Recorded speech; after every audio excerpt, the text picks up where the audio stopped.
deixou amarrado. Deixei a linda pequena, por Deus, confesso desconsolado. Mudei meu jeito de ser, bebendo pra esquecer. 60 dias apaixonado.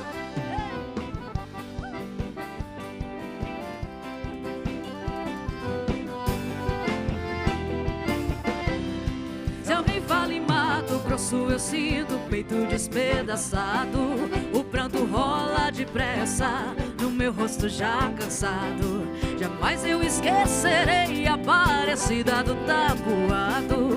Deixei a minha querida, deixei minha própria vida. 60 dias apaixonado. Deixei a minha querida, deixei minha própria vida. 60 dias apaixonado.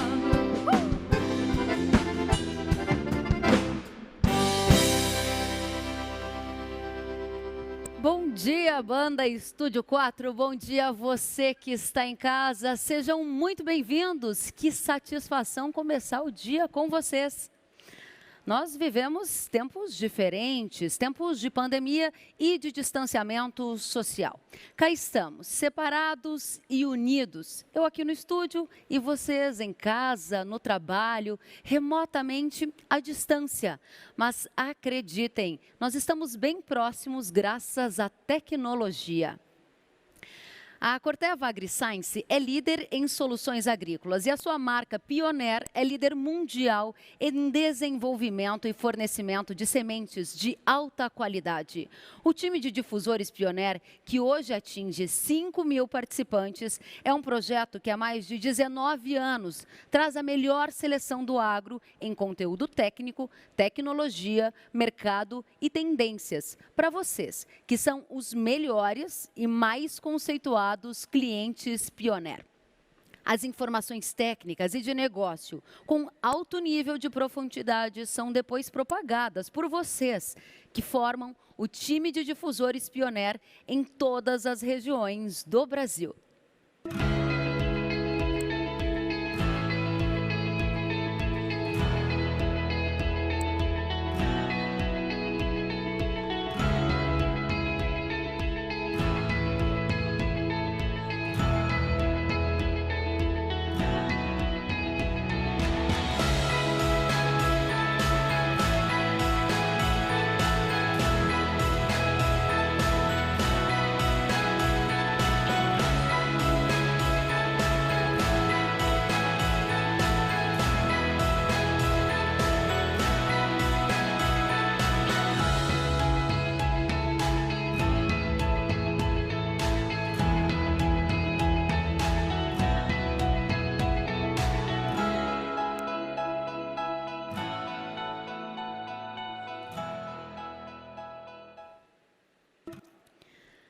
Graças à tecnologia, hoje nós estamos em rede nacional, reunidos nesta plataforma online, em um evento totalmente digital.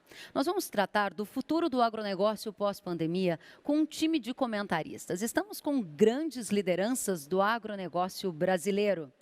E eu quero já apresentá-los para vocês, os nossos comentaristas, líderes do agronegócio brasileiro, que vão tratar do cenário e das tendências para o agro brasileiro. Quero já saudar e apresentar o produtor rural e coordenador do Centro de Agronegócio da Fundação Getúlio Vargas, que já foi ministro da Agricultura, professor Roberto Rodrigues. Seja muito bem-vindo, bom dia.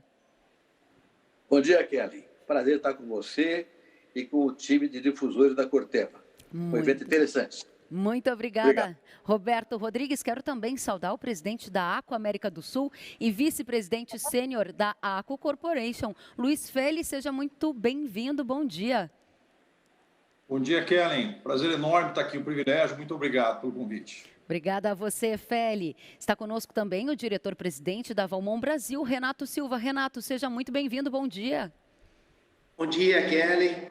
Obrigado, Roberto, pelo convite. É um prazer fazer parte desse grande evento e estar sentado ao lado desses grandes líderes do agronegócio brasileiro. Prazer estar aqui com vocês essa manhã. Obrigada a você, Renato. E vamos, claro, saudar o nosso anfitrião, presidente da Corteva AgriScience, Roberto Seja muito bem-vindo. Bom dia para você.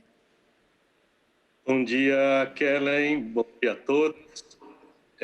Agradeço a presença para o nosso maior evento de difusores da história. Temos aqui representados hoje a academia, empresas líderes, produtores e imprensa.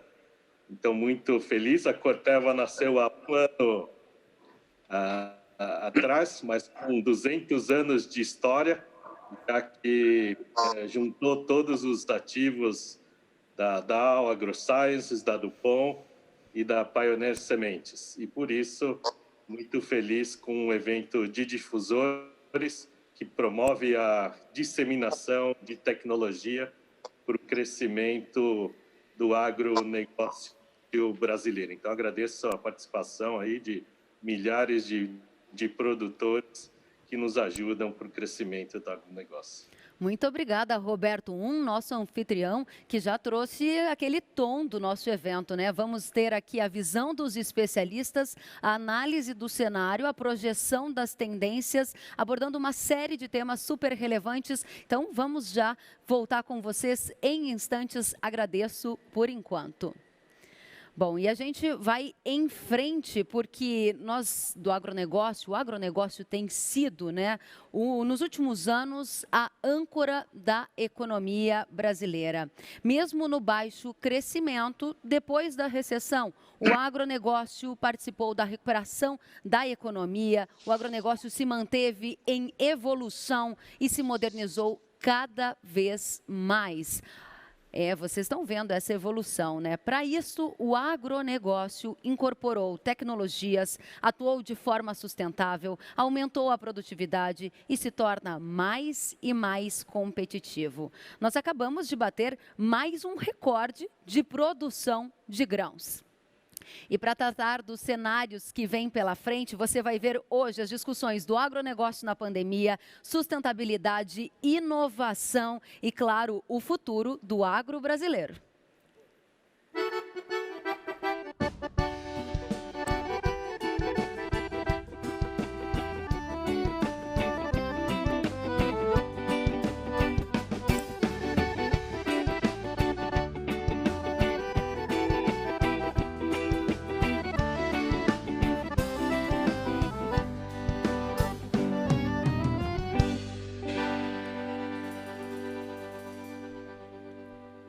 Muito bom, vamos já começar, vamos entender o cenário atual. Primeira parte do nosso bate-papo é justamente sobre o agronegócio na pandemia. Quero já direcionar este debate para os nossos convidados. Começo com você, Roberto Rodrigues. Quais são os resultados do agro nesta pandemia, na sua avaliação? Interessante essa pergunta sua, viu, Kelly? Porque o Brasil foi um dos poucos países do mundo que aumentou as exportações durante a pandemia. Aliás, no primeiro semestre desse ano, até 30 de junho, e mais à frente, até 31 de julho passado, nós aumentamos em mais de 10% as exportações do agro em relação ao mesmo período do ano passado, o que é uma coisa notável, porque o mundo todo sofreu problema de estrutura, de logística, de abastecimento adequado, pois nós mostramos uma competência extraordinária e aumentamos as exportações.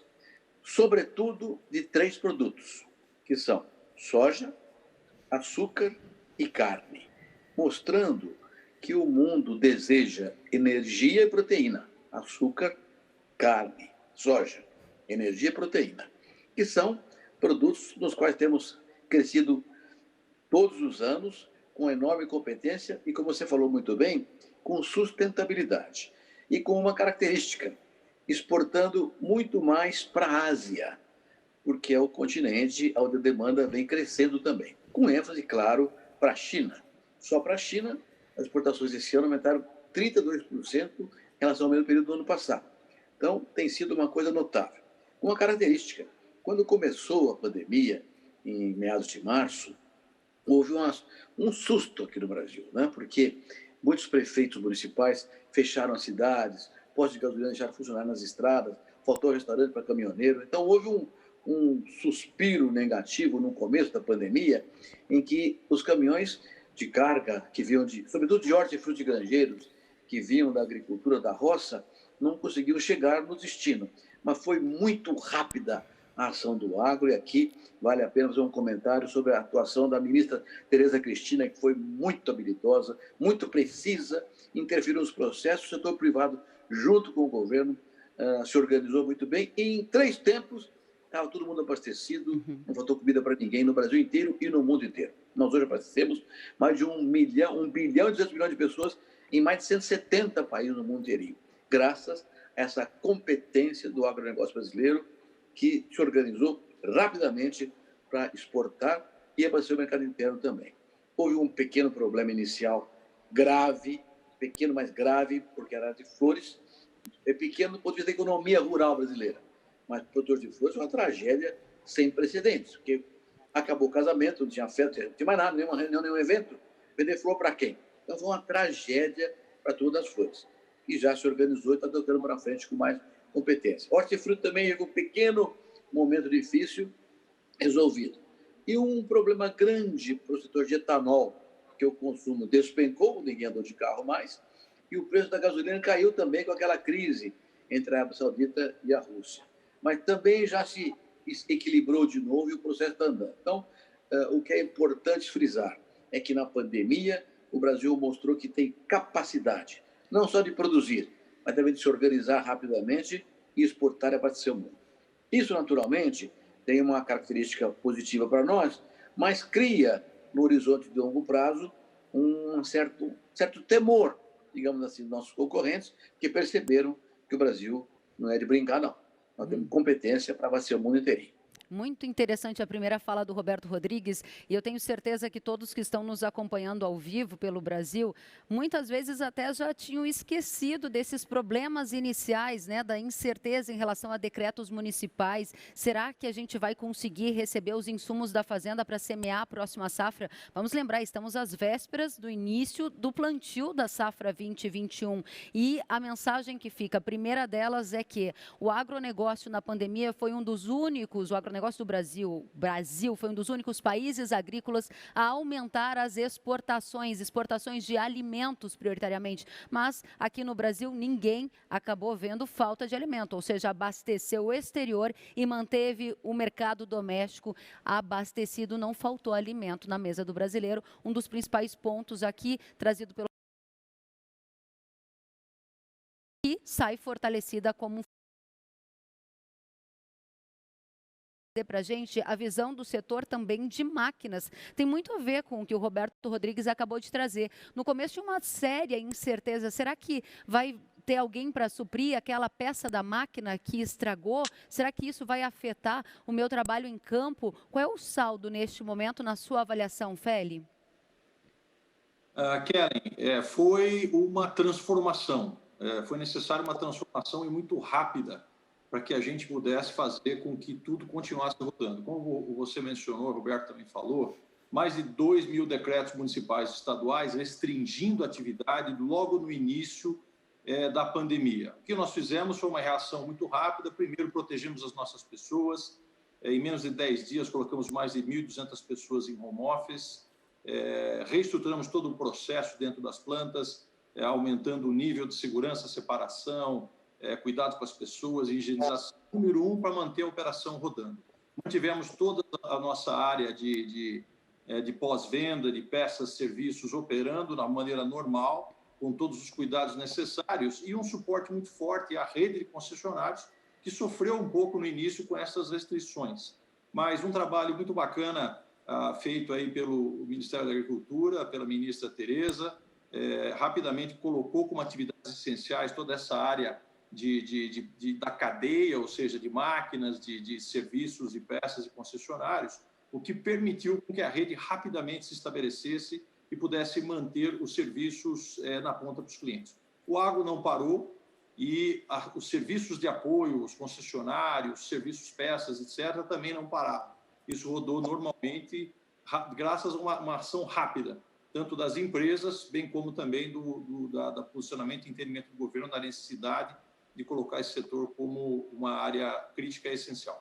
Muito bem, você traz a superação de um desafio inicial, que foi, de fato, uma incerteza que havia de como vamos suprir a questão das peças para as máquinas agrícolas, como vai ficar o funcionamento desse setor, também essencial para fazer o plantio do alimento, para preparar a terra, para colher aquela safra que estava em campo. Feli, neste contexto, eu vi agora os últimos dados do setor de máquinas agrícolas, houve um aumento na demanda por máquinas agrícolas. A gente está vendo o patamar das commodities em preços recordes, isso se reverteu também de aumento de apetite para investir em plena pandemia no setor agropecuário?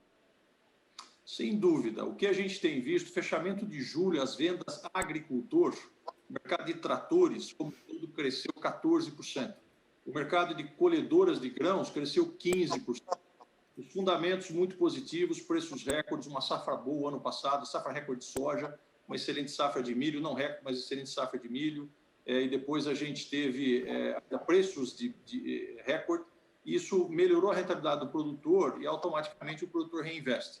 O desafio do setor de máquinas hoje é manter o processo produtivo e a produção em função do suprimento de peças. Então esse é o maior desafio para o segundo semestre. Houve um aumento muito forte, como eu disse, até julho, acumulado no ano, isso com toda essa dificuldade da cadeia de se manter operando. Vale lembrar que muitos dos fornecedores de peças para a indústria de máquinas agrícolas, eles também são fornecedores da indústria automobilística, que essa sim sentiu mais e houve uma redução grande na produção. Isso também impactou os fornecedores. Mas a gente espera, suprido todos esses desafios e superados esses desafios todos, que a indústria consiga continuar fornecendo e atendendo a demanda, que a gente espera muito forte no segundo semestre. Já está forte, segue forte, não é que vai mudar e vai ficar, e a gente acredita que isso ainda permeie para o início do ano que vem. Bom, eu como jornalista e como comunicadora tentando aqui extrair de vocês o mais importante sinal nesse momento de incertezas também quanto ao futuro, preciso ter um pouco mais de clareza sobre esse cenário que você acaba de trazer. Feli, você falou sobre desafio para o abastecimento de algumas peças agrícolas no segundo semestre, dado o incremento adicional de demanda que foi observado. Você acha que vai faltar peça agrícola para alguma área do Brasil? Existe esse risco real? Não, assim, o risco para peças, manutenção, serviços, não, porque isso é prioridade. Okay. Que você tem, o que você precisa na ponta garantir que não falta peças em serviços para os agricultores. O que acontece? O setor de máquinas brasileiro ainda tem um conteúdo importado importante. E houve uma ruptura de várias cadeias internacionais de suprimento, ou seja, muita coisa vem da Europa, muita coisa vem da China, muita coisa vem da Índia. E tirando a China, que se recuperou rapidamente, a Europa agora voltou.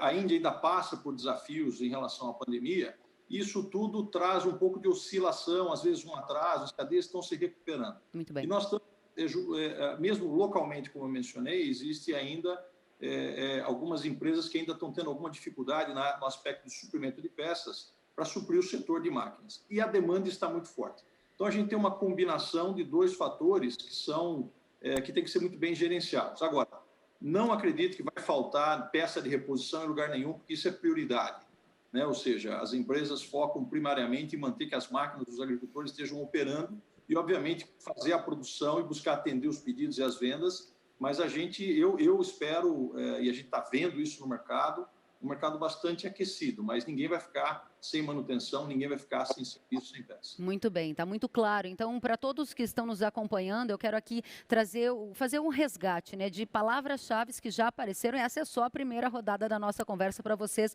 observarem de onde nós estamos partindo, para onde nós vamos chegar. Nós já tivemos, então, destaque de aumento de exportação, abastecimento do mercado doméstico e exportação aquecida, aumentou o preço das commodities agrícolas, a renda no campo fica maior, aumenta a demanda por investimentos. Setor de máquinas agrícolas viu a demanda por tratores, por exemplo, também aumentar, e isso, claro, traz um desafio no setor para ver se a gente vai ter a condição de suprir toda essa demanda. O Feli disse que sim, há um desafio, mas há uma condição de suprir a demanda.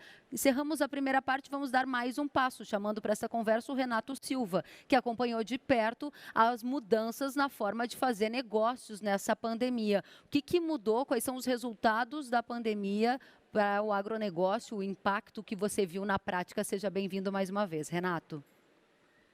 Ótimo, Kellen. E, na verdade, antes de entrar nesse ponto, nessa mudança da maneira de se fazer negócio, Só queria dividir que a gente está vendo esse comportamento também para o nosso negócio de irrigação. Então, essa crescente a gente está vendo em função desses altos preços das commodities em reais, né? Agora, um ponto que eu queria reforçar, que a pandemia vem trazendo, é com relação a essa essencialidade do agro. Eu acho que isso tem sido muito bonito ver essa reação na área urbana. A gente falhou bastante no passado em termos de comunicação. Isso traz uma oportunidade para frente, mas está muito claro que a sociedade vive sem uma TV, sem um tênis, mas não pode viver sem alimento. Mas, como você disse, Kelly, eu queria dividir um pouco essa mudança de comportamento na forma de fazer negócio. Isso está muito claro, essa transformação através da utilização de formas digitais, né? Então, saiu uma reportagem semana passada da Alibaba, aquela gigante empresa chinesa do varejo, dizendo que durante a pandemia aumentaram 140 milhões de chineses passaram a fazer compras via internet. Então, sem dúvida alguma, esse processo, né, da maneira como se faz negócio está acontecendo. E aí eu trago para alguns exemplos na nossa realidade, né? Primeiro, um caso pessoal, mas que deve estar muito em linha com todos que estão nos ouvindo, que eu tive um terceiro filho em março, imagina, no início da pandemia, e minha esposa, muito preocupada com isso, passou a fazer todas as compras via internet. Então, foi muito interessante ver essa transformação, porque de março até agora, a gente não fez nem sequer uma compra presencial no mercado.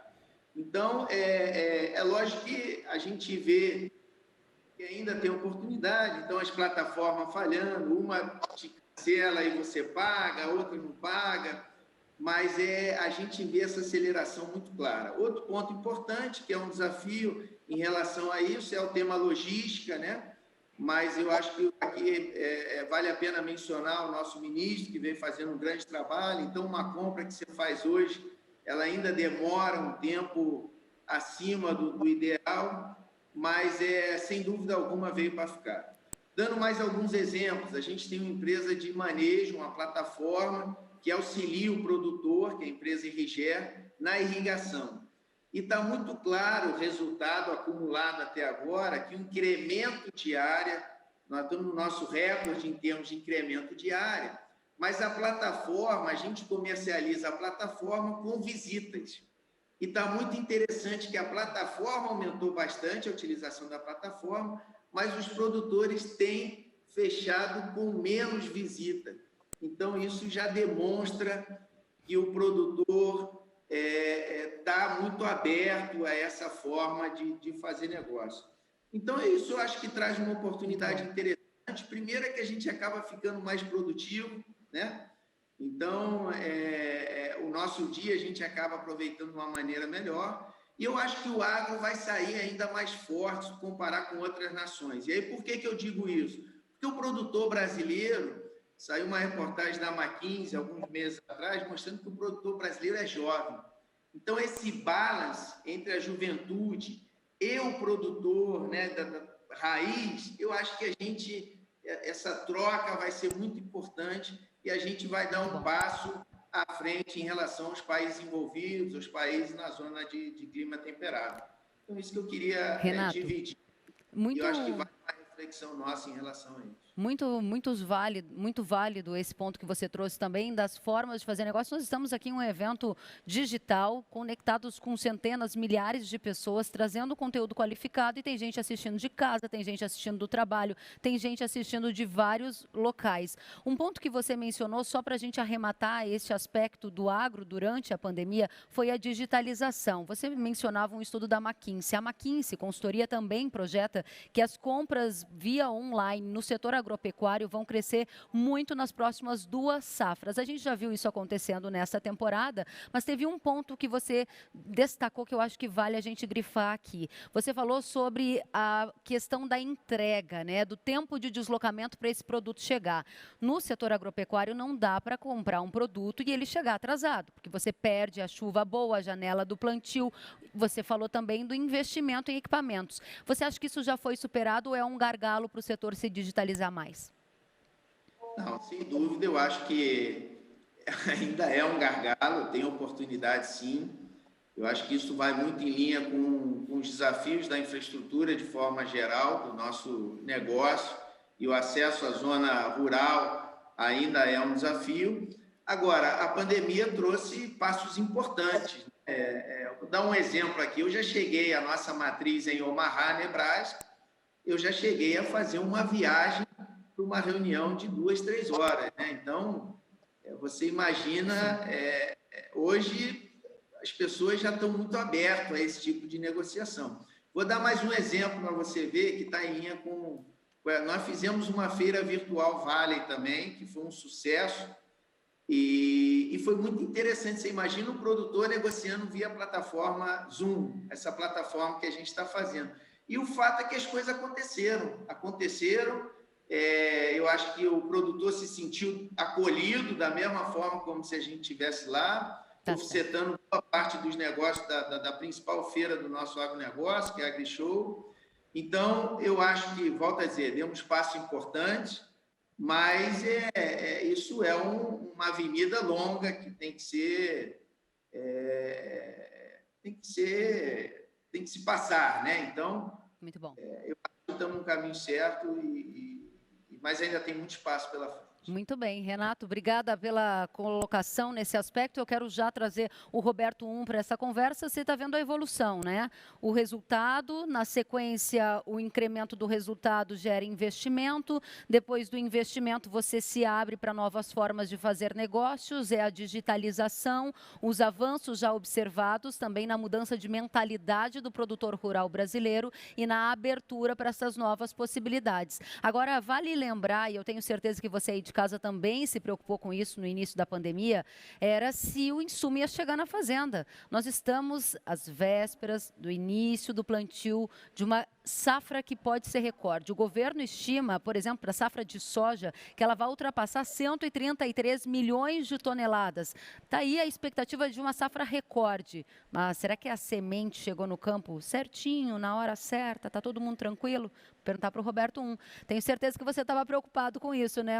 Diga para a gente, a semente já está lá na fazenda ou teve algum transtorno durante esse período de pandemia? Era uma preocupação de todas as produtoras e produtores. Felizmente, o setor foi considerado essencial e acho que isso foi chave para evitar o desabastecimento para os consumidores, mas também para toda a cadeia de produção. Com isso, a produção de sementes está garantida para o verão, para a safrinha e já para a próxima safra, e toda a parte logística também de defensivas. Acho que esse foi um fator bastante importante.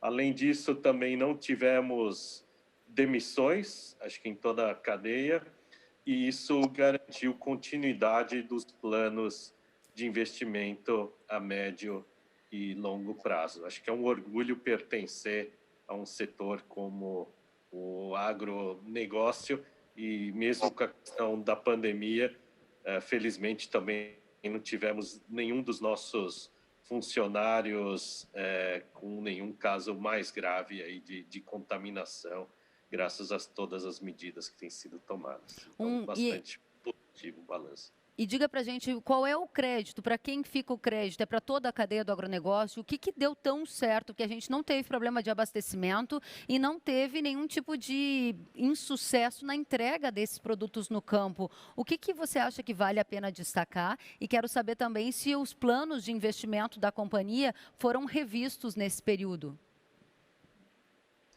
Acho que aqui foi uma mobilização, começando com o governo, todas as indústrias, associação de produtores, para que se rapidamente colocasse o setor e todo o processo logístico de abastecimento como um setor essencial. Então, acho que isso foi crítico e todos os resultados de exportação, comercialização, e por isso acho que ajuda a reforçar que, sendo um bom ano, um bom momento para os nossos clientes, produtoras e produtores, isso garante continuidade de investimento de toda a cadeia. Que estão Excelente. mantidos. Muito bom. Que ótimo início de conversa, hein? Só para deixar uma palavra-chave para resumir o agronegócio na pandemia, o que me chamou muito a atenção na fala dos 4 especialistas aqui é a agilidade de resposta e a abertura para o novo. Isso fez do setor também um setor mais forte nesse modelo que a gente está vivendo agora. Fiquem conosco, a gente vai voltar já já, porque daqui a pouco, é isso? Daqui a pouco tem mais. A gente encerrou o primeiro bloco, o agronegócio na pandemia, e vem aí o bloco para a gente falar de investimentos, novidades da área de tecnologia. É já já.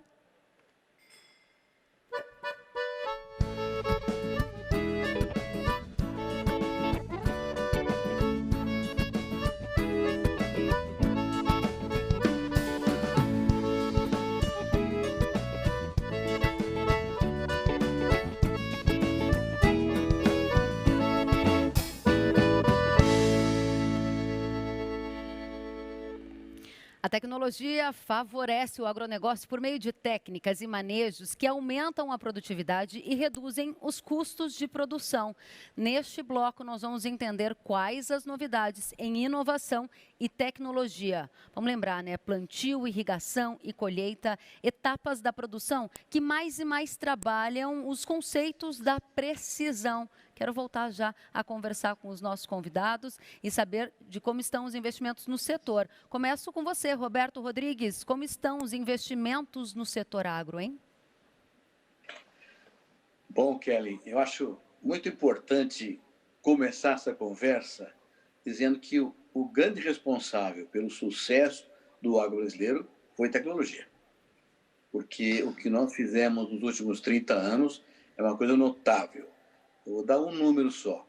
30 anos mesmo, porque o Plano Collor foi no dia 15 de março de 1990, faz 30 anos. De lá para cá, a área plantada com grãos cresceu 74%.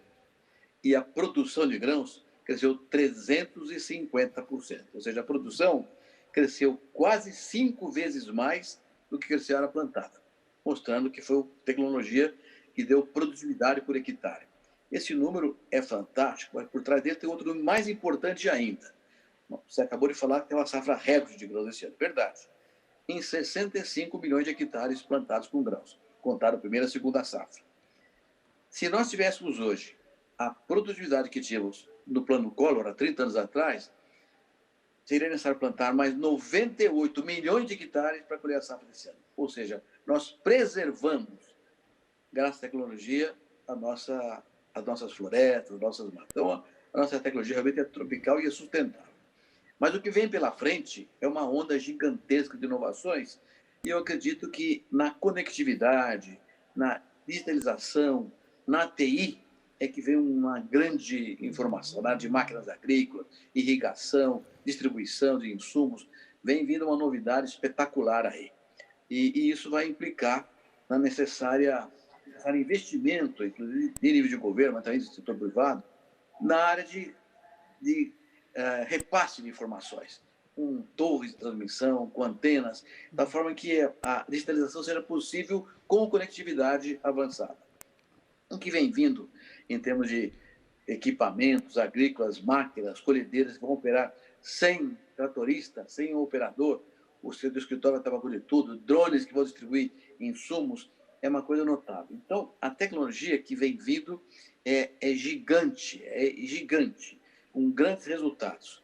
Porém, há uma preocupação que me faz pensar muito no trabalho dos nossos difusores, dos nossos revendedores, que essa tecnologia tem que chegar igualmente para todo mundo. É tanta inovação que possivelmente os grandes produtores terão condições muito óbvias de recebê-las e implementá-las com agilidade. E com isso, ter redução de custos, melhor renda. E os pequenos talvez não sejam capazes sequer de saber que existe nova tecnologia. Então, o papel das cooperativas agropecuárias na questão da difusão da tecnologia é fundamental no futuro próximo, porque a gestão, o que vem vindo é gestão, né? TI, é tudo muito ligado à gestão. Gestão da tecnologia também. Então, é um tsunami do qual ninguém pode escapar. Então, o fundamental é que vamos surfar essas ondas que vem vindo com associativismo, com cooperativismo e com o compromisso que todos possam assumir as tecnologias sem perder o espaço que elas gerarão de vantagens competitivas. Excelente, Roberto Rodrigues. Faço aqui mais um destaque nas palavras-chave. Eu sei que você, difusor que está nos assistindo, está tomando nota, porque estes conteúdos aqui vão ser compartilhados com centenas e milhares de pessoas. No primeiro bloco, eu tenho certeza que você já grifou as palavras-chave. Está aqui mais uma que eu chamo a sua atenção. Gestão da tecnologia. Este é o momento em que nós estamos discutindo inovação. Gestão de tecnologia, anote, não basta acessar, você tem que saber gerir, compartilhar, ver como ela funciona para que o custo de fato reduza e você possa aumentar a produtividade. Está aí uma das primeiras mensagens. Vou já dirigir a palavra para o Feli para saber, na sua avaliação, Feli, sei que máquinas agrícolas estão cada vez mais cheias de tecnologia, computadores, vários, só que a gente paga mais caro por isso. Se paga mais caro e não sabe usar, não tem aquela chamada fluência tecnológica, vai fazer a diferença ter pagado tanto por essa nova máquina? Olha, Kellen, hoje existe é fenomenal a transformação que as máquinas agrícolas vêm sofrendo. Nós, por exemplo, nos últimos 5 anos, nós investimos mais de 300 milhões de dólares aqui no Brasil para trazer tecnologia, para fazer ampliação de capacidade, para fazer modernização de plantas. E o volume enorme de novos produtos, que, como você bem descreve, traz um conteúdo embarcado de tecnologia muito forte. E o agricultor precisa usar isso na sua plenitude, porque, claro, se você coloca uma tecnologia e não usa, ele é custo para quem produz e é custo para quem compra. Então, isso não agrega valor. Mas existem hoje uma infinidade de novidades, de inovações que trazem ganhos de produtividade importante. Por exemplo, eu sou agricultor no Maranhão, lá sou quase vizinho do Roberto Rodrigues, lá no Maranhão. E o que acontece? Eu sou da época que você plantar, você tinha que andar com o trator a 5 km por hora, não podia fazer nada mais do que isso, senão o seu plantio não ia ter qualidade. Hoje, com tecnologia, por exemplo, Precision Planting, você consegue andar 9, 10 km por hora, conseguir uma precisão de plantio acima de 99%, ou seja, cada semente está no local adequado, distanciado uma da outra perfeitamente, sem sementes duplas, enfim, isso traz ganho de produtividade. Semana passada, nós lançamos um produto que se chama Delta Force, que é um produto que garante que a profundidade de cada semente em relação do solo, a profundidade do solo em relação à superfície, elas estão exatamente no mesmo local. O que significa isso? Todas as plantas vão emergir no mesmo momento, não havendo sombreamento, não havendo impacto negativo de produtividade para uma planta sombreando a outra. Muito importante em milho, muito importante em algodão. Então, se você antes conseguia andar com a sua plantadora a 5 km por hora, não podia fazer isso melhor, senão o sulco não fechava, senão você não tinha qualidade de plantio, hoje você consegue andar a 9 e 10. Então, você planta quase o dobro de área com o investimento de um conjunto de plantio. Então, esse é um exemplo. Nós lançamos a plantadora Momentum, uma plantadora também toda embarcada com Precision Planting, com uma série de características de facilidade. 1 minuto e meio você fecha a máquina e muda para outro tralhão. 1 minuto e meio abre a máquina e começa a trabalhar. Então, assim, existe muita coisa vindo para o mercado. Roberto falou de conectividade, né? Conectividade democrática. Esse é o ponto-chave que o Roberto mencionou. E o que fizemos? A Valtra, Massey, Fendt, New Holland, Case, Jato, Nokia, TIM se juntaram para criar um sistema aberto de conectividade chamado ConectarAgro. ConectarAgro ele é aberto, pode conectar a máquina de qualquer fabricante, de qualquer produtor, pode ser máquina nova, pode ser máquina velha, depende de como você ajuste e trabalha o equipamento, fornece internet para o produtor e é um valor muito baixo, ou seja, um investimento muito baixo. Isso aí permite conectar equipamentos, conectar o produtor lá da fazenda com com a internet para ter acesso à informação, ele pode acompanhar online tudo que está acontecendo na fazenda dele, ou seja, se ele não está ele sentado no trator, ele pode acompanhar, mecanismos de voz, mecanismos de imagem, além de dados que você recebe diretamente do trator ou da colhedora de grão, enfim, ou do pulverizador, você recebe diretamente num computador, num painel de controle. Então, tudo isso está disponível. Tá certo. Né? Agora, como nós falamos no começo, né? Ou seja, tecnologia, se você investir nela, tenha certeza que você vai usá-la plenamente, senão ela se transforma em custo para você. Muito bom esse ponto e quero aqui grifar mais uma palavra, ou seja, você fez o investimento em tecnologia, se você não aprendeu como extrair o máximo daquela tecnologia, o Félix acabou de dizer que isso vira custo. A palavra que eu grifo aqui neste bloco é precisão. Perceba que vai ganhar mais, vai ser mais competitivo quem errar menos. Essa é a mensagem que está aqui também, precisão. Só para o Félix trazer uma última informação rapidamente, que eu acho que vale muito para a nossa audiência, você falava sobre saber usar a tecnologia que está aí. Nós estamos falando de digitalização, estamos em um grande evento online. Tem curso online para ensinar como faz para usar melhor essa máquina, sem eu precisar estar manejando a máquina? Eu posso aprender tudo isso do meu computador em casa, certo? Kellen, a resposta é sim. Isso eu acho que é o grande benefício, né? Tem um lado ruim e um lado bom. A pandemia tem uma série de lados super negativos, a gente vê isso tudo na mídia, é uma tristeza. Mas o lado positivo é que aceleraram todas as iniciativas digitais. Então, por exemplo, hoje, nós fizemos uma série de eventos, nós fizemos a celebração de 60 anos da Valtra, toda digital, com eventos de 4 dias seguidos, com a Sul. Fizemos a Cooper Citrus, fez a Cooper Citrus Expo, uma feira que acabou se estendendo por 2 semanas. Cooper Citrus fatura mais ou menos 4 bilhões de reais. Cooper Citrus, em 2 semanas, teve 1 bilhão de reais de pedidos, né? Não só via o digital, mas com todo o apoio das equipes e em volta. Então, assim, tem muita coisa. Nós criamos salas de negócio, onde a gente coloca uma pessoa da fábrica, o agricultor, o banco, financiador, o Acofinance, coloca o concessionário e todo mundo conversa, fecha negócio, sai com o financiamento. E desde maio desse ano, a gente está oferecendo cursos online, ou seja, para que web aulas, para que o produtor possa fazer a sua formação no equipamento, treinar, você aprender a trabalhar com aquele equipamento, tirar dúvidas, além do que existe digitalmente, esse tipo de acesso também, que você pode acessar digitalmente e entrar ter uma pessoa da fábrica podendo tirar dúvidas. Então, tem várias coisas que andaram muito e eu acho que isso vai acontecer. Hoje, naquele mês, nós estamos citando várias vezes aqui o estudo da McKinsey, mas foi um estudo bastante bem feito. McKinsey trouxe que 60% dos agricultores brasileiros, hoje, eles acessam mídias sociais, né? E mais ou menos 30% a 35% estão dispostos a fazer negócios via mídia social, né? Tomada de preço, informação, discussão, etc. Então, isso trouxe o agricultor, trouxe o cliente na nossa cara. Então, o cliente, eu costumo dizer para as minhas equipes, o cliente está na nossa frente todos os dias. Você escolhe falar com ele ou não. Então, escolha falar com ele, porque senão alguém vai falar. Muito bem, o espaço que for deixado vai ser ocupado por alguém, né, Félix? Tá certo? Obrigada. Exatamente.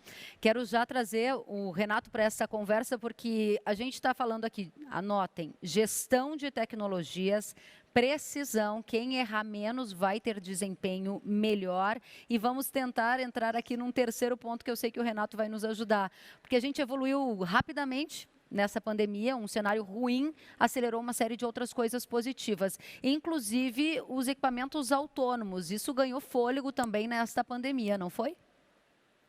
Equipamento autônomo... Para o Renato agora, Félix. É uma questão que está caminhando bem, viu? Mas ainda não é uma realidade no mercado ainda, mas tem muita tecnologia de equipamento autônomo sendo desenvolvida. Tá certo, ótimo. Félix, vou fazer essa pergunta para o Renato também. Renato, nos ouve?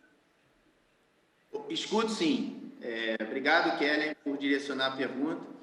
Eu só queria reforçar essa pesquisa da McKinsey. Ela foi realizada antes da pandemia.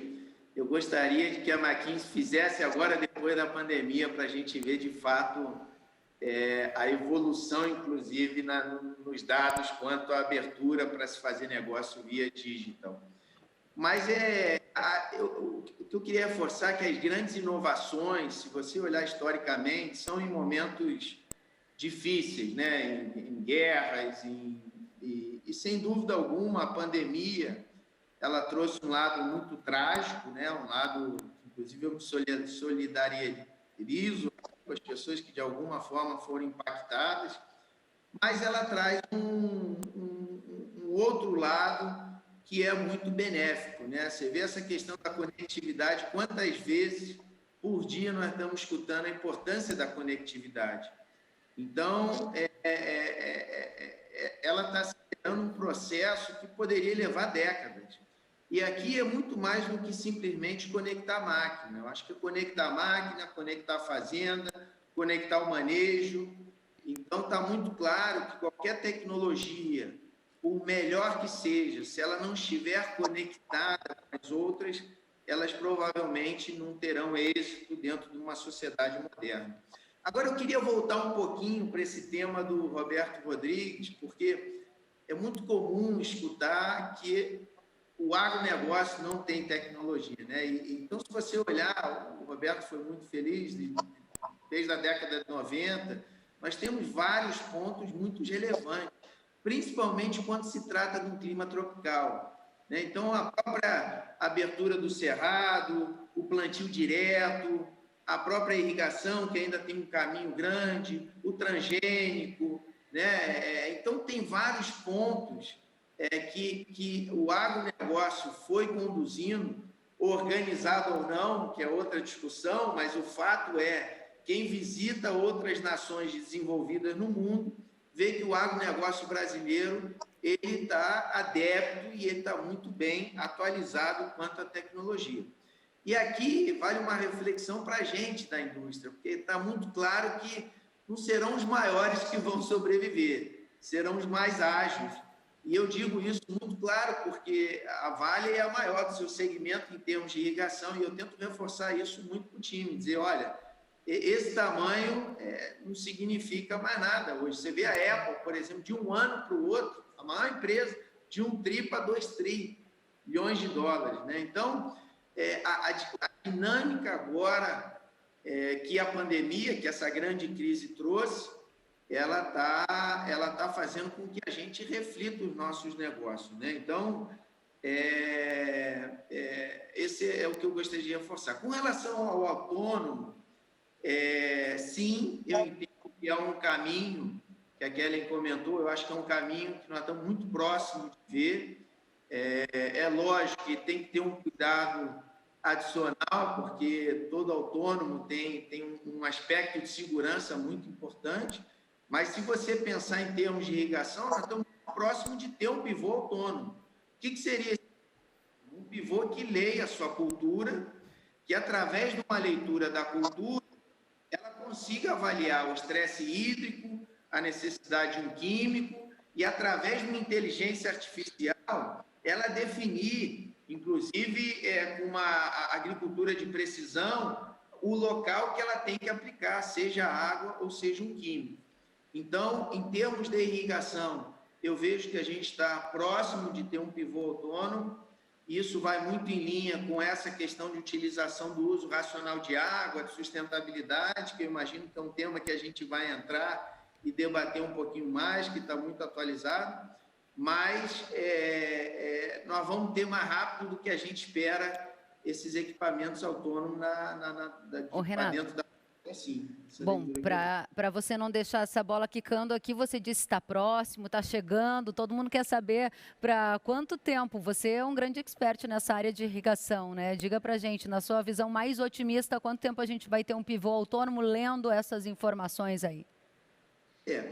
Esse ano, por exemplo, nós lançamos dentro da nossa plataforma, que é o Vale 365, que ela engloba toda a parte de manejo, a parte de conexão e controle dos equipamentos, e também tem a questão da aplicação de taxa variável, tem uma nova unidade dentro da plataforma, que se chama Prospera, que a gente tem câmeras no pivô, e a câmera, através da análise, da leitura da cultura, ela vai definir, vai te orientar quanto à aplicação. Tá certo. Agora, eu diria, se tiver que dar um timeline, eu diria em torno de 3 a 5 anos, a gente já deve estar começando a ver no nosso campo alguma coisa 100% autônoma assim. Agora, hoje, por exemplo, você já pode ligar um pivô a qualquer lugar. Basta você ter muito intuitivo, celular muito intuitivo, ou um iPad, ou um computador, e em qualquer lugar do mundo você pode aqui, ou em Sorriso, no Centro-Oeste, ou aqui perto da nossa matriz de Uberaba, acionar o seu pivô Muito bem. sem problema.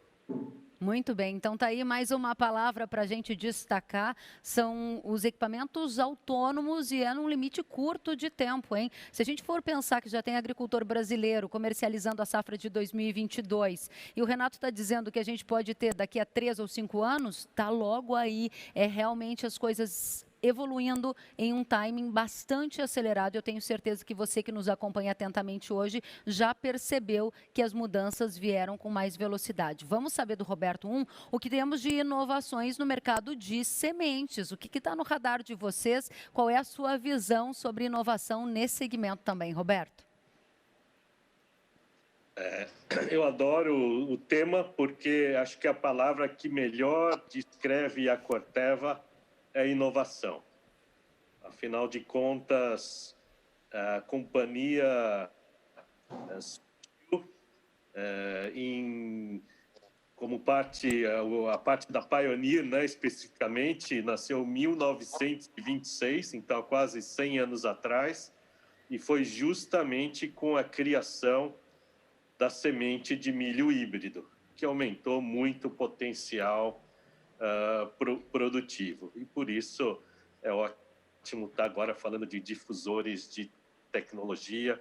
Seguimos investindo todos os anos 1,2 bilhões de dólares em pesquisa e desenvolvimento no mundo todo, dos quais 200 milhões de dólares para as necessidades do Brasil, ou seja, com o câmbio de hoje é mais do que 1 bilhão de reais investimento em pesquisa e desenvolvimento para trazer inovação e soluções para o campo. Então, através da marca Pioneer e como parte da Corteva, o maior banco genético do mundo e que ficou ainda mais forte com a fusão das empresas e, com isso, permite gerar novos híbridos e materiais que atinjam produtividade de 300 sacos por hectare no verão, mais de 200 na safrinha, que são marcas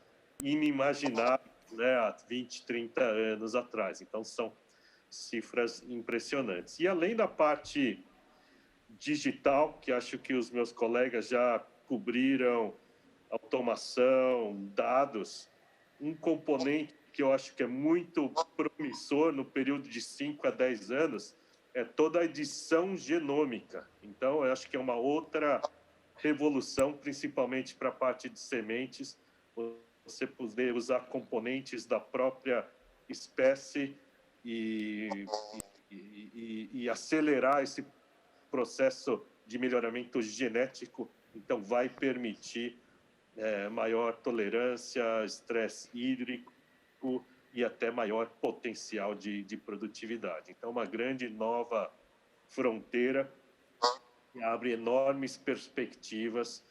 Por isso, a palavra inovação, para nós, é fundamental. Excelente. Eu faço a você, Roberto, a mesma questão que eu fiz há pouco para o Renato, né? Nós gostamos sempre de saber em que momentos, em qual distância a gente está desse futuro. É próximo, é longo? Quanto tempo você acha que a edição genômica vai estar fazendo parte do dia a dia da agricultura brasileira, na sua visão mais otimista?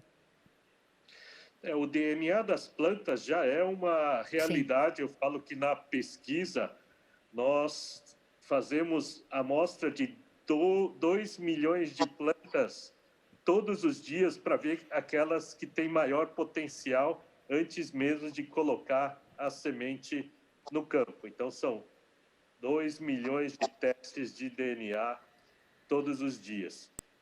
Só que em relação à edição genômica para melhoramento, eu diria que de 5 a 10 anos a gente já deve ter híbridos que possam expressar a sua produtividade e trazer benefício para o produtor no campo.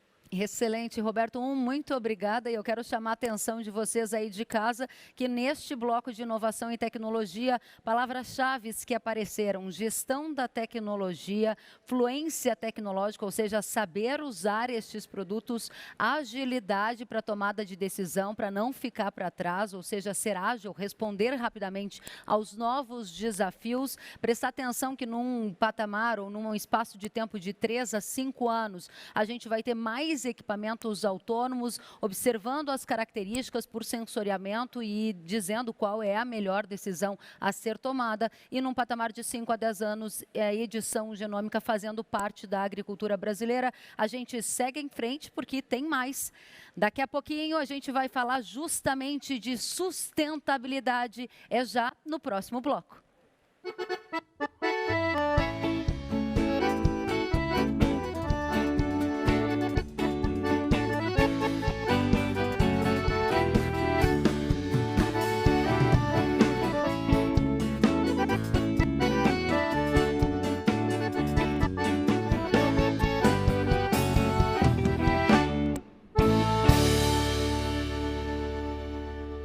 Sustentabilidade é o nosso tema deste bloco. Eu já vou conversar com os nossos especialistas. Quero ouvir Roberto Rodrigues para a gente começar. Roberto Rodrigues, qual é a sua visão de agronegócio, sustentabilidade neste momento e o que vem pela frente? Oi, Kelly. Bom, sustentabilidade é uma palavra muito conhecida, mas pouco reconhecida. Só que, daqui para frente, ela se transformou num fator determinante para a competitividade. Quem não tiver uma produção sustentável não terá mercado no curto prazo ou pela frente. Então, a sustentabilidade, nos seus 3 pilares, econômico, social e ambiental, vai ter uma determinância na condição competitiva de qualquer país. O nosso agronegócio é muito sustentável. Todo mundo sabe disso, todo mundo respeita essa condição da gente. Aquele número que eu dei há pouco sobre a área plantada com grãos versus produtividade, mostra a nossa sustentabilidade espetacular nessa área aí. Mas não é só nisso. Nós temos hoje os planos de governo que nós lançamos lá atrás, da agricultura de baixo carbono, tem integração na agropecuária-floresta, que tem o plantio direto, tem a fixação de nitrogênio no solo via biológico, tem uma série de programas, recuperação florestal, de terras já perturbadas pela exploração inadequada. Tudo isso que vem sendo feito é tecnologia sustentável na veia. Assim como a agroenergia. O etanol da cana-de-açúcar emite apenas 11% do CO2 que a gasolina emite. Então, tem um impacto extraordinário na saúde pública.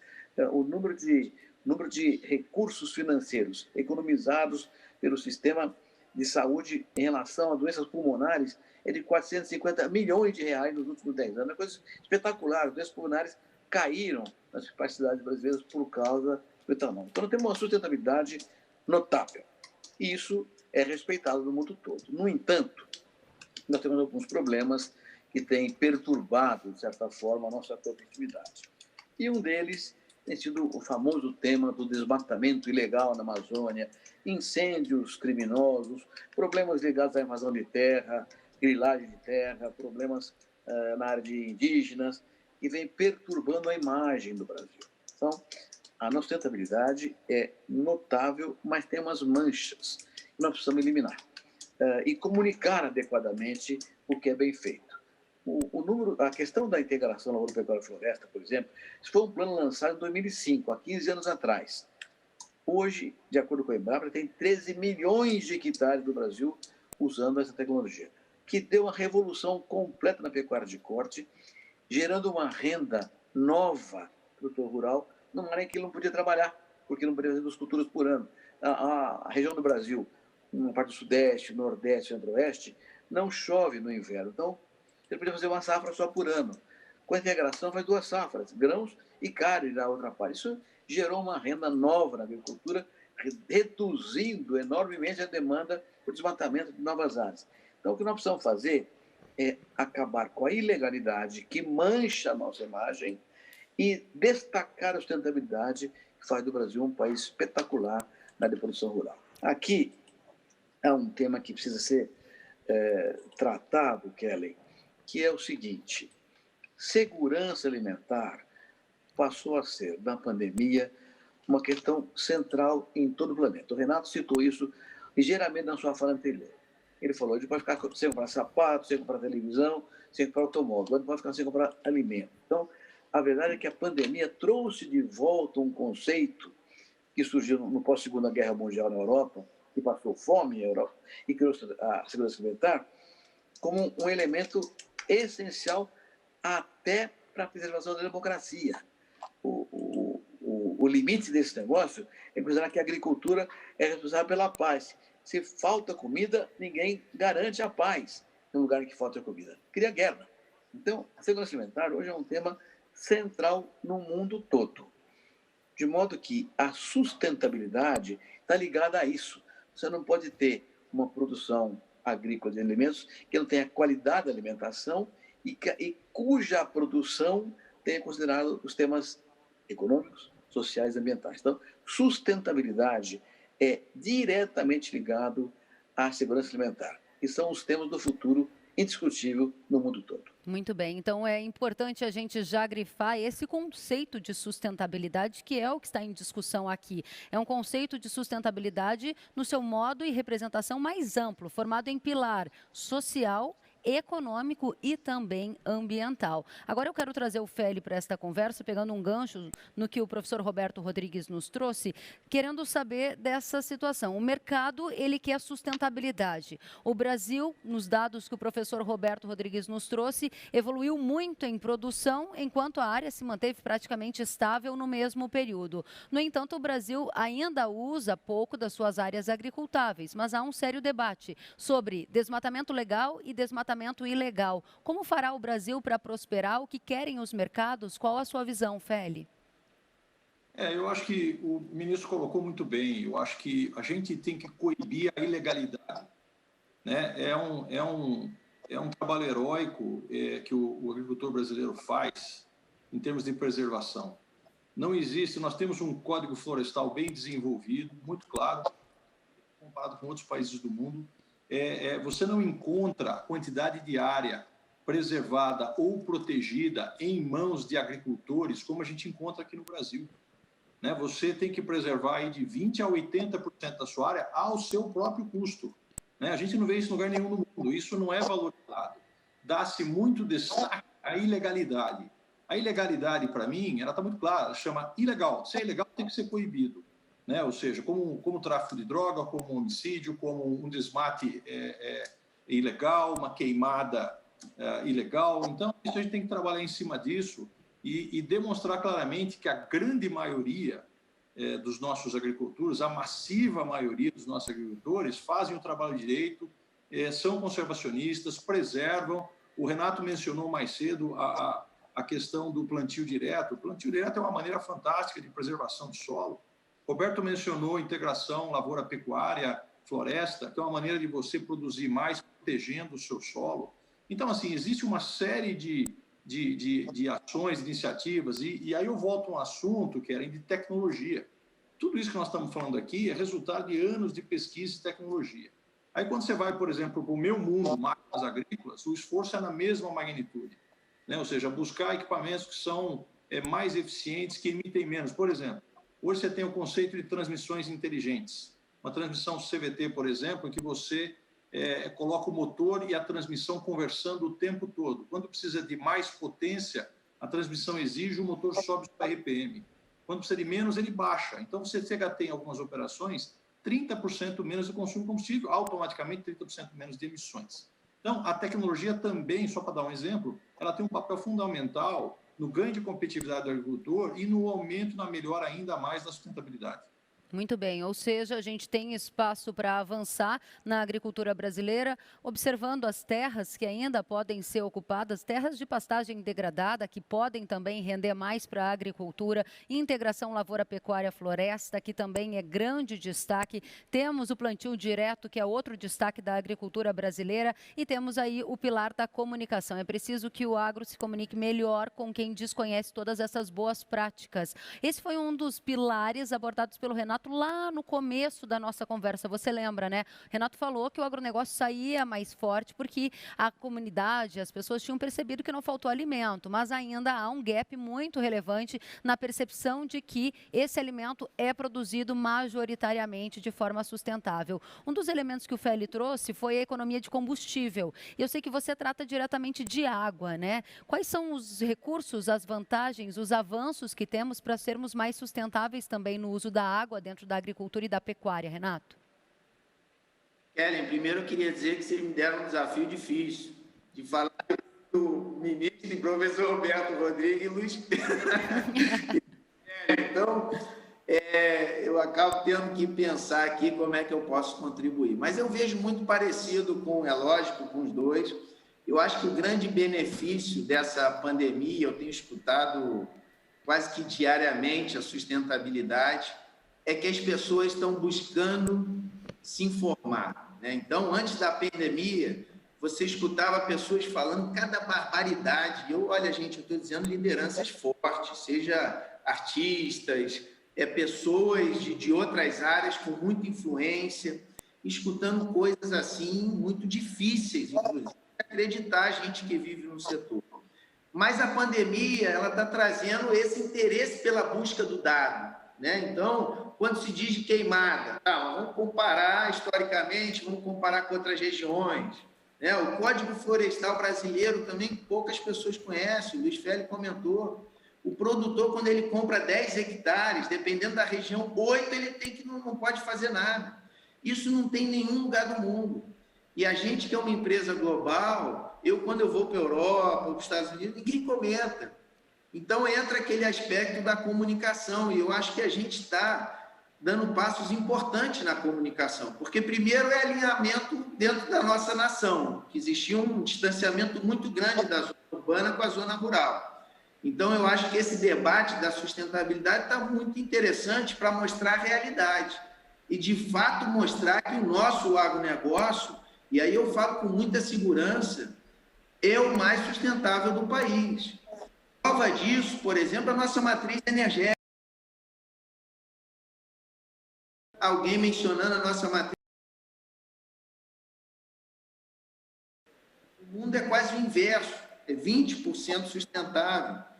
Então, eu acho que, volto a dizer, eu sou entusiasta, eu acho que essa reflexão que está sendo gerada na sociedade está sendo muito importante.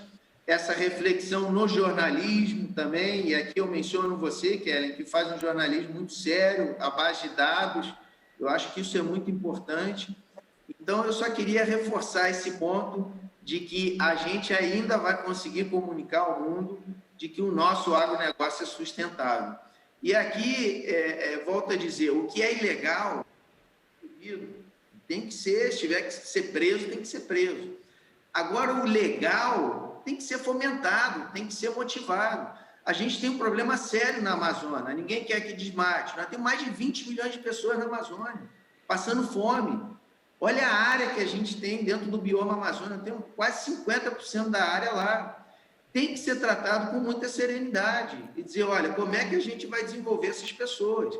Se o mundo não quer que a gente desmate o que é legal dentro do nosso Código Florestal, que eles paguem para a gente poder desenvolver a sociedade que está lá. Agora, é um tema muito importante, eu acho que essa reflexão é fundamental e eu acho que a gente vai sair mais forte, porque a verdade...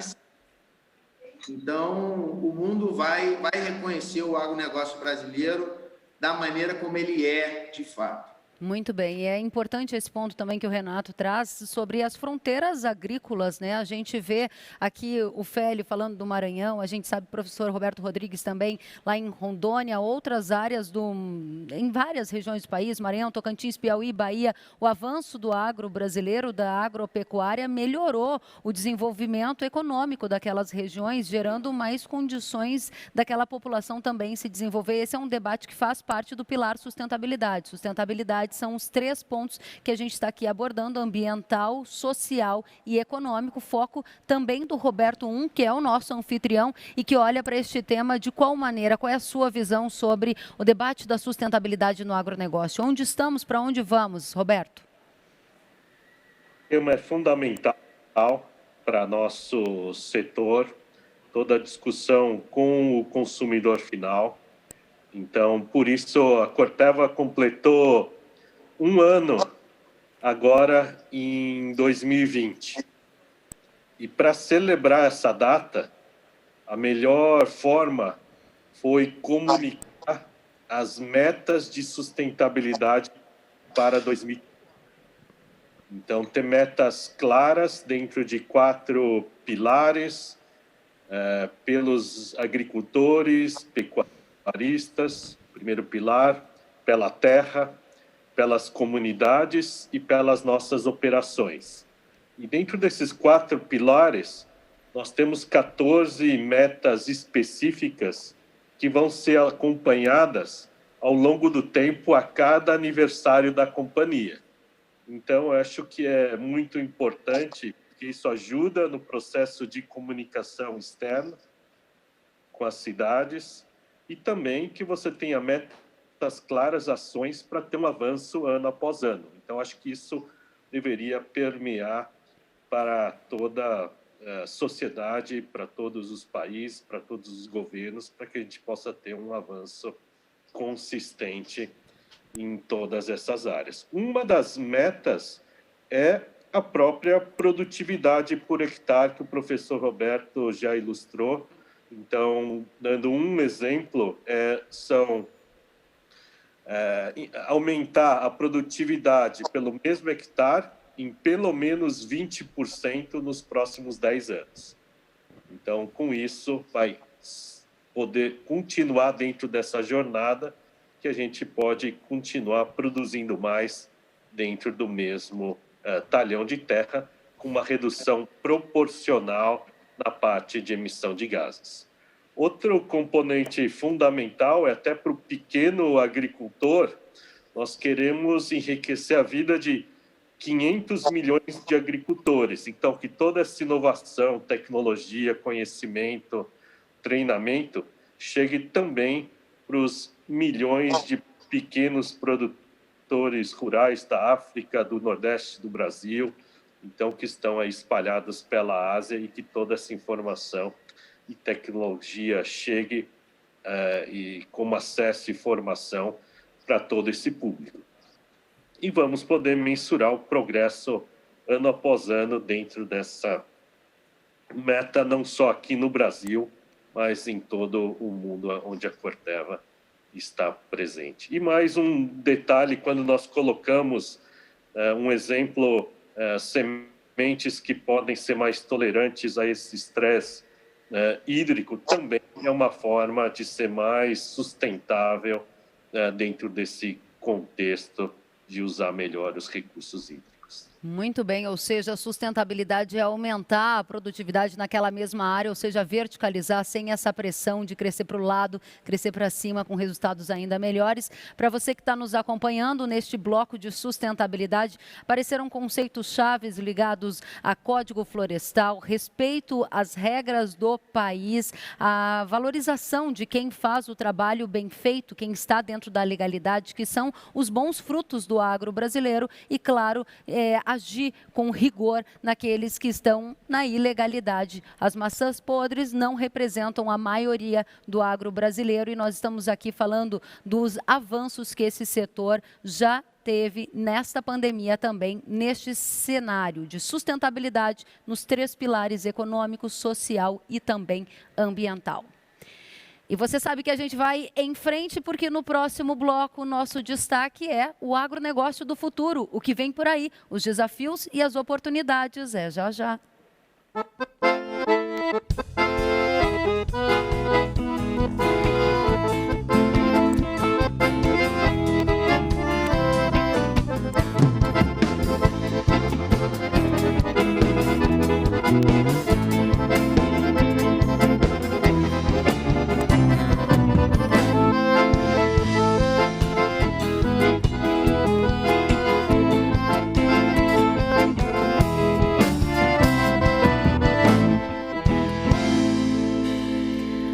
O tema da segurança alimentar ganhou um novo patamar, não é? As pessoas do mundo todo aprenderam que podem sobreviver. Vocês ouviram nessa conversa, sem comprar roupa, um carro, um eletrodoméstico, mas que não vivem sem comprar alimentos.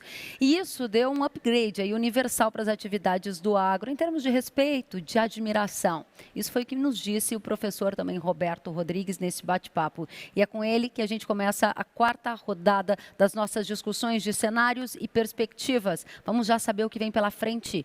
Qual é o agronegócio do futuro? O que já começamos a fazer hoje, que vai ser o perfil do setor de agora em diante, professor? Kellen, você já colocou a bola na marca de pênalti. É o tema da segurança alimentar, que é o tema universal mais relevante nesse momento. A própria ONU, é a Organização Multilateral, cuja função é defender a paz, garantir a paz mundial. Não tem tido muito sucesso nisso aí, mas é o papel dela. E a ONU, no começo desse século XXI, fez um estudo dizendo o seguinte: até o ano 2050, quando seremos 9 bilhões e 700 milhões de pessoas no planeta, a produção de comida tem que aumentar 60%, para que não falte comida para ninguém. Por que a ONU está se preocupando com segurança alimentar? Porque ela sabe que se não houver comida, não haverá paz. A paz será conseguida pela segurança alimentar. E é o papel dela vir a paz. Então, vamos tratar de comida. Só que fez um estudo para 2050. E como nós vimos aqui hoje, com todos os nossos companheiros que conversaram aqui, que a tecnologia que vem vindo é tanta inovação, qualquer previsão assim, de 10 anos fica um pouco romântica, né? Então, algumas instituições, como a OCDE, a FAO, e agora o próprio USDA, estão olhando 10 anos à frente. Tem um estudo mais recente mostra o seguinte: em 10 anos, a oferta mundial de alimentos precisa crescer 20%, para que não falte comida para ninguém no mundo e, portanto, haja paz universal.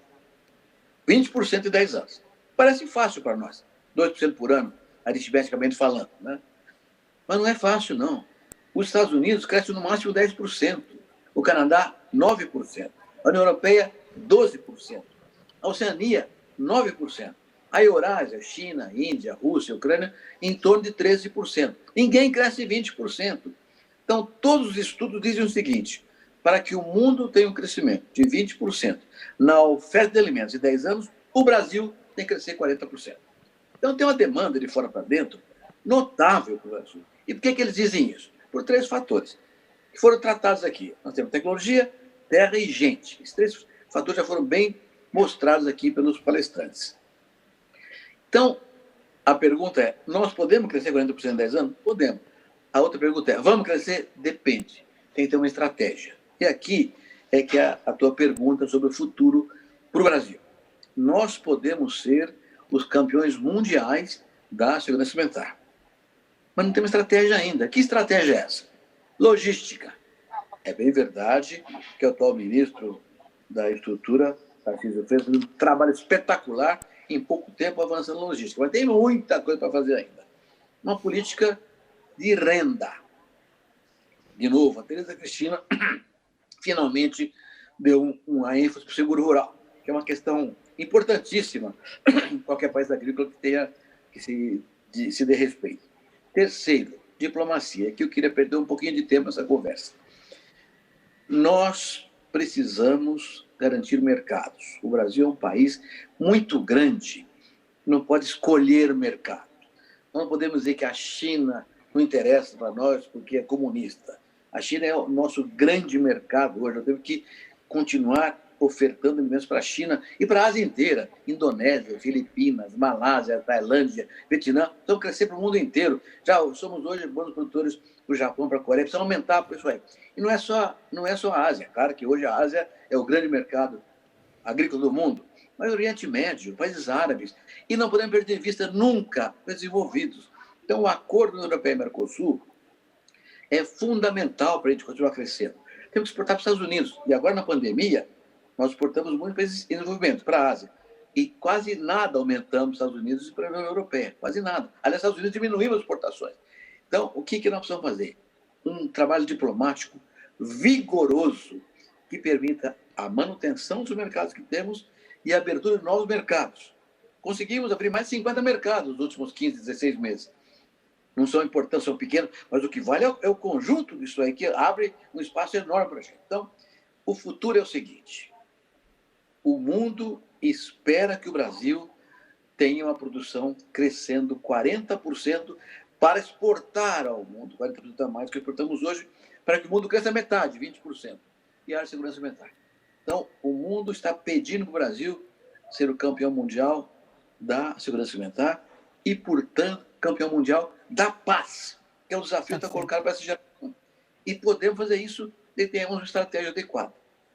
Logística e infraestrutura, política comercial adequada, diplomacia, renda no campo e tecnologia. Esses 5 temas, se bem organizados, e eu confio muito que a Tereza Cristina, nossa ministra da Agricultura, caminha nessa direção, seremos campeões mundiais da paz.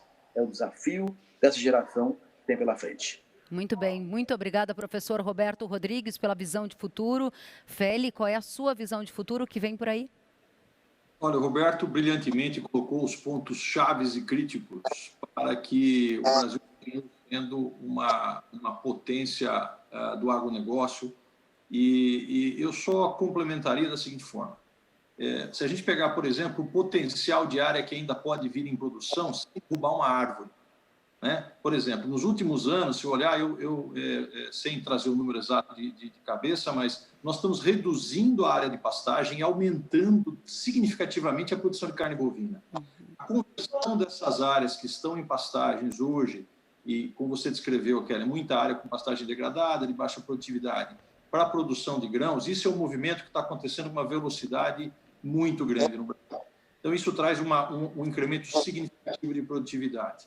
A outra questão, então, é o potencial. Você tem um potencial e se seguir o Código Florestal à risca, a gente ainda poderia colocar mais áreas em produção, no Cerrado, por exemplo, obedecendo a legislação, além dessas áreas de pastagens que poderiam fazer, e o aumento de produtividade de produção que continua acontecendo com carne bovina.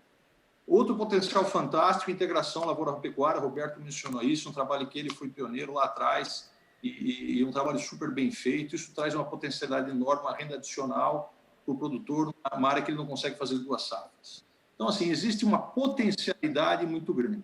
Então, tudo isso é o que é? Isso é tecnologia aplicada a essa potencialidade que a gente tem para que a gente continue se desenvolvendo. Então, nós não chegamos a essa posição que nós estamos hoje, né, onde a gente é primeiro produtor ou segundo, primeiro exportador em várias commodities, em vários produtos, sem esse avanço brutal de tecnologia ao longo dos anos.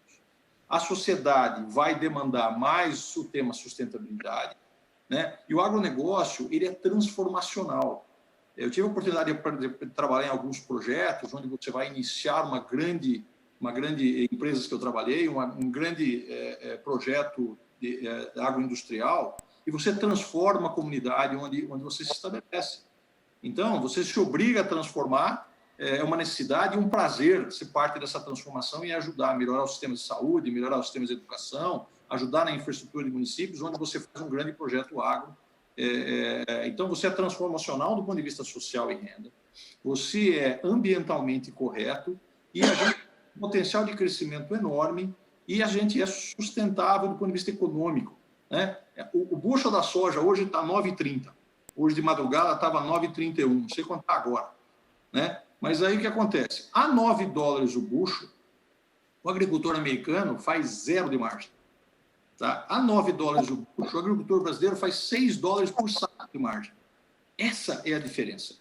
Então, essa competitividade que foi construída ao longo de 30 anos com tecnologia, com trabalho, com desenvolvimento, com trabalho da Embrapa, trabalho da Exalc, outras universidades, trabalho das empresas privadas, é o nosso futuro. Só completando todo esse maravilhoso cenário que o Roberto colocou, do que é necessário ser feito, acho que a gente tem que continuar focadíssimo no desenvolvimento tecnológico, focadíssimo na busca dessas oportunidades que a gente tem sustentáveis, né? E, novamente, a gente, como brasileiro, tem que se orgulhar demais do que o agronegócio brasileiro faz. Infelizmente, a gente sempre olha o Brasil e fala, puxa vida, aqui isso é ruim, isso é ruim, isso é ruim. A gente tem às vezes tem um pouco de síndrome de cachorro vira-lata, né? Acho que tudo aqui é ruim. É fantástico, a gente tem que se orgulhar. É prazeroso ver o que o agricultor brasileiro faz em prol da sociedade, em prol da humanidade. Isso vai continuar. Sou muito otimista e seguro que o Brasil vai continuar sendo uma mega potência do agronegócio, sustentável, responsável, e vai cumprir essa meta de crescer 40% em 10 anos. Muito bom, obrigada, Feli. Eu quero já aproveitar as falas dos nossos convidados e passar a vez para você, Renato, que vem pela frente. Qual é o agro do futuro? Desafio, hein? Também, bem, ministro e Luiz Feli. Mas o fato é que o mundo ainda tem muita fome, sabe? Eu acho que essa é a grande driver nosso, né? E eu acho que o Brasil tem muitas oportunidades. Então, eu vou trazer aqui para o tema da irrigação. Se você olhar a irrigação no Brasil, a gente tem hoje em torno de 7 milhões de hectares irrigados. A gente considerar na última década, a gente vem crescendo aí 200 mil hectares irrigados. E quem olha isso aqui pode falar, poxa, é um crescimento interessante. Sim, mas muito distante das nações que de fato sabem utilizar essa tecnologia. Pra vocês terem uma ideia, a China irriga 69 milhões de hectares. A Índia irriga 66 milhões de hectares. Eu gosto muito de comparar com os Estados Unidos, e eu, não porque é os Estados Unidos, inclusive, é a empresa que eu trabalho, eu admiro a cultura, tem muitas coisas para se admirar, mas o fato é que os Estados Unidos é o nosso principal concorrente. E comparando com os Estados Unidos, nós estamos falando de 26 milhões de hectares, quase 27. Em termos de pivô, gente, só para dar um dado, o estado de Nebraska tem 70 mil pivôs instalados, pivô central. No Brasil, a gente tem entre 24 a 25 mil pivôs. Então, olha o distanciamento. Se você olhar de forma geral, nós temos 10% da área, da quantidade de pivô que tem nos Estados Unidos. E a importância da irrigação está muito clara, né? Nós temos aí 18% da área irrigada no mundo, na área plantada é irrigada, só que representa mais de 46% na produção de alimentos. Então, eu estou exemplificando a grande oportunidade que tem em termos de irrigação, mas eu acho que essas oportunidades estão em várias áreas. Então, eu sou um otimista. Eu acho que nós vamos viver alguns anos muito importantes se a gente conseguir trabalhar muito próximo entre iniciativa pública, iniciativa privada e as universidades. Em termos do agro, eu vejo um crescimento, uma avenida importante em termos de crescimento horizontal, né? Então, esse ano a gente teve um crescimento importante aí de 2,6 milhões de hectares na área plantada. E para os ambientalistas, pode ficar tranquilo que nós não vamos plantar os 800 milhões de hectares, a gente tem um potencial muito grande de crescimento, igual o Feli comentou, na área de pecuária, a gente planta 9%, ainda tem 12% para utilizar nas áreas de pecuária, com percentual ainda pequeno de gado por hectare. Então, eu vejo um potencial muito grande na horizontal, de expansão de área, mas eu vejo também um crescimento importante nessa verticalização, né? De vender mais produtos agregados, principalmente para os pequenos produtores, trabalhar com produtos de valor agregado, como HF e outros, processar um pouco mais o alimento é um desafio, né? Então, ao invés de você vender o amendoim, vender a paçoca, ao invés de você vender o café, você já vender moído.